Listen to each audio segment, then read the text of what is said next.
Grade 2 fatty liver की हम लोग आपसे बात कर रहे थे। तो ग्रेड 2 फैटी लीवर बेसिकली जिसे मध्यम फैटी लीवर रोग भी कहा जाता है, ये सामान्य लीवर के विकास में एक महत्वपूर्ण चरण का प्रतिनिधित्व करता है। इस व्यापक गाइड का उद्देश्य यह है कि ग्रेड 2 फैटी लीवर पर हम आपसे बात कर रहे हैं।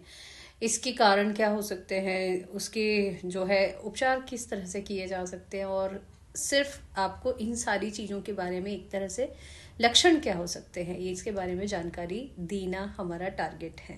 फैटी लीवर रोग जो है लीवर कोशिकाओं में अतिरिक्त वसा के संचय से उत्पन्न होता है, जो अक्सर मोटापे, उच्च कोलेस्ट्रॉल या अत्यधिक शराब के सेवन जैसे कारणों से जुड़ा हुआ होता है। थकान, पेट में तकलीफ और बिना किसी कारण के वजन का कम होना जैसे लक्षण को पहचानना समय पर इलाज के लिए बहुत ज़्यादा आवश्यक है। और यदि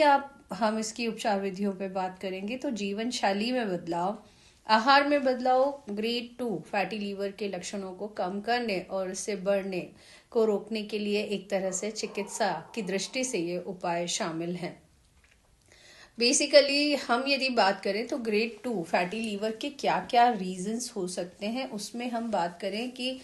सामान्यतः ग्रेड 2 फैटी लीवर के कुछ ऐसे कारण हैं जिसमें आहार और पोषण, गलत खान पान की आदतें, खासकर वसा और शर्करा से भरपूर आहार अक्सर एक महत्वपूर्ण कारक के रूप में सामने आता है। अत्यधिक वसायुक्त भोजन और मीठा भोजन, खाद्य पदार्थों का सेवन करने से लीवर में बहुत सारी वसा जो है वो जमा हो जाती है। शराब का सेवन हालांकि आमतौर पर ये जो है यकृत से जुड़ी हुई है, लेकिन हम फिर और बात करते हैं नेक्स्ट